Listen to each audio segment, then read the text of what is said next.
All right, good morning, everyone. Thank you for joining us for a call with Caedan Wallace. As always, please raise your hand and I will call on you.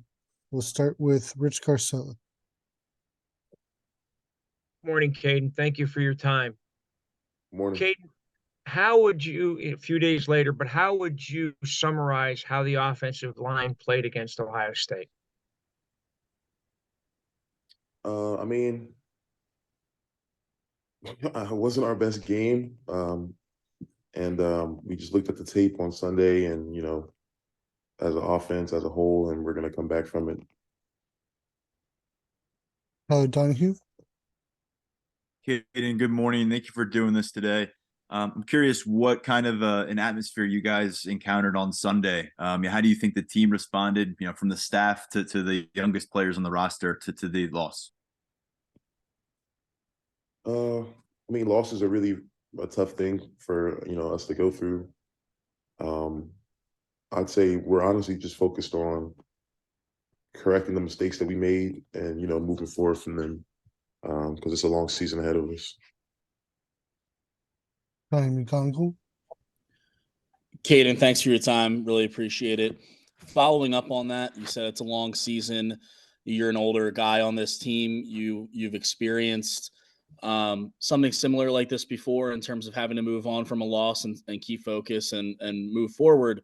How, if at all, do you kind of pass that along to younger players and make sure the entire team is on the same page in that regard?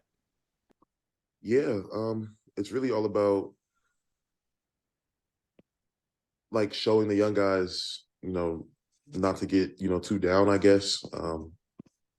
Like it's our job to set a great example. So, showing them how to bounce back, watch the tape and make corrections.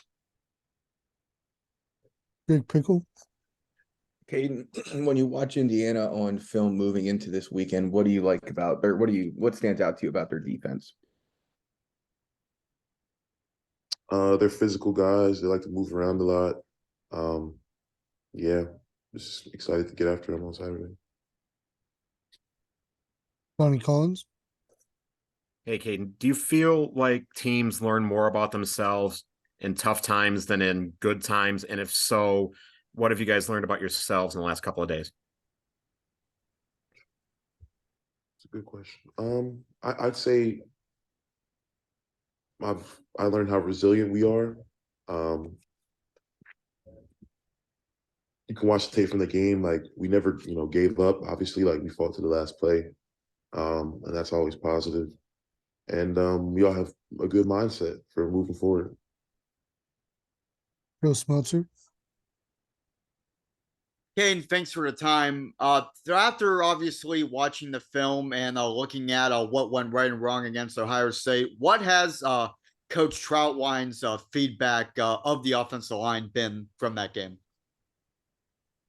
Yeah, kind of like I said earlier, just watch the tape and make the corrections that we need to make. There was some stuff in the run game and some stuff in the pass game that we as a unit needed to fix. So, yeah. Derek Bass. Hi, Caden. Thanks for the time. Drew was visibly shaken up and emotional after the game. What have you learned about him in the days following, and how much confidence do you have that he'll bounce back? Yeah, kind of like I said earlier, I learned we're all fighters, we're all resilient. Drew never gave up. He's a great leader for us, and we're just excited for our bounce back this week. Sam Willison. Hey, Caden. The last time that Indiana beat you guys was in 2020 during that COVID season. What was that experience like for you, and in what ways do you think you've improved since that year? What was that experience like for me? It was not fun. I did not. That was one of my least favorite Penn State games. I think it was our first one of that season, and it was my first time like really playing, and didn't like losing. And what was the second part of your question? What ways do you think you've improved since that year? Well, it has been a couple years, so I've definitely grown up a little bit, matured on and off the field. So, yeah. Frank Bodang. Hi, Caden. You mentioned about learning, you guys are fighters, resilient. Can you talk a little bit about what you mean by that? Like, what did you see? What have you seen, or what do you know about these guys that make you believe? Can you describe this to us at all? Yeah, everyone's being accountable for, what happened in the game. No one's trying to point fingers and blame and stuff like that. I would say everyone's being a man about it and taking responsibility for their part and what happened on Saturday and working to move forward. So, yeah. Rich Scarcella. Caden, how do you block the outside noise after a loss? Do you normally stay away from social media during the course of the season? If you don't, how do you handle social media after a loss? So it definitely varies from player to player. And I'd say at different points in my career, I definitely wouldn't get on social media.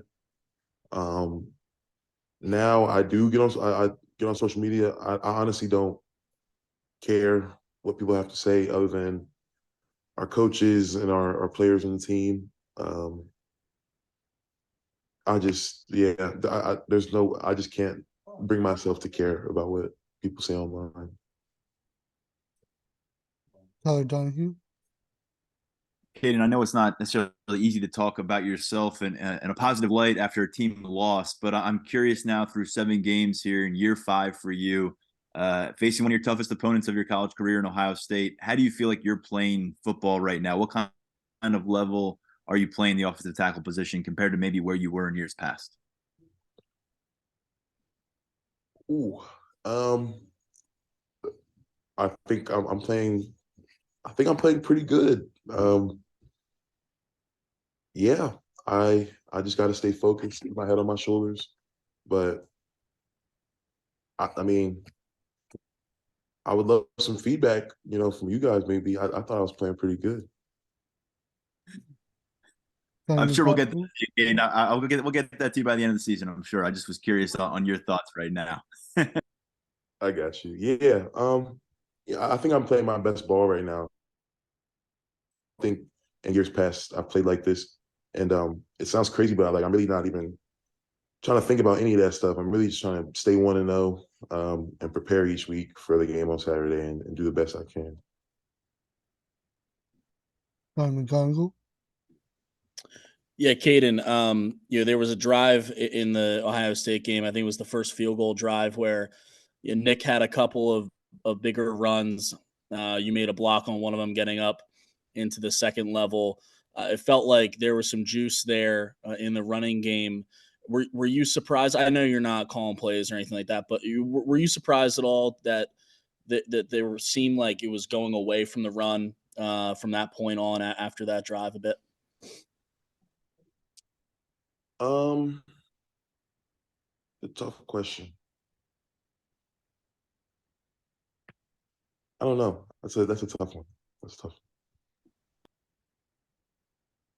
Hannah Mears. Caden, with giving up sacks, with Drew being sacked in the backfield, the run game under 50 yards, you mentioned that there were things the offensive line can do this week in the run and the pass. What are some of those specifics to clean up those areas and bounce back this week? I'd say specifically in the run game, checking certain plays and having certain IDs, and for O-line, making sure our hat placement is correct.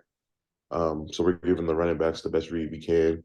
And then in pass game, it sounds boring, but just overall protection, making sure Drew feels comfortable back there and making sure he can, drop back and get a good one off. Ronnie Collins. Hayden, a lot was made last week. Coach Franklin talked about maintaining the identity of the offense.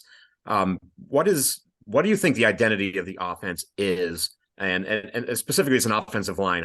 What do you think you guys are? What would you say is your identity kind of style and identity kind of plays? Before I answer this, I just want to say I I don't want people like to let one game, define how they view our offense this year. I think we're a good group of guys. Like, we're a tough group of people, and we're smart. And like I said earlier, we're resilient. So with all those qualities, like, I feel like that builds for a good offense. So we're just trying to stay focused and keep getting better and make our corrections. I have two more. Tyler Donahue. Thanks again, Caedan. This was the first time in a long time that we saw you guys stick to 5 offensive linemen for an entire matchup. Were you expecting that to be the strategy leading into the game based on your week of work? And how do you think it turned out, not going 6, 7, 8 deep like we've typically seen from you guys? Honestly, I really didn't think about it before the game. And when we got out there and we're really out there playing, and the week before we knew it was going to be a 4-quarter game. But yeah, I haven't really thought about that. Honestly, I didn't notice till you said that. Last question, Rich Carcella. Caedan, do you sense that most of the team, if not all the team, has moved forward, and despite the loss, have you does it seem like everybody has put that behind them?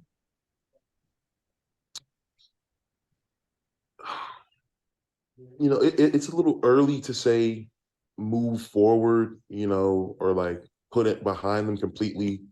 But I think that people are working their way out of, being sad about the loss, and that people are, with the work week starting, people are getting more focused on the opponent to come and moving forward, like you said, like over time. It's only been a couple of days,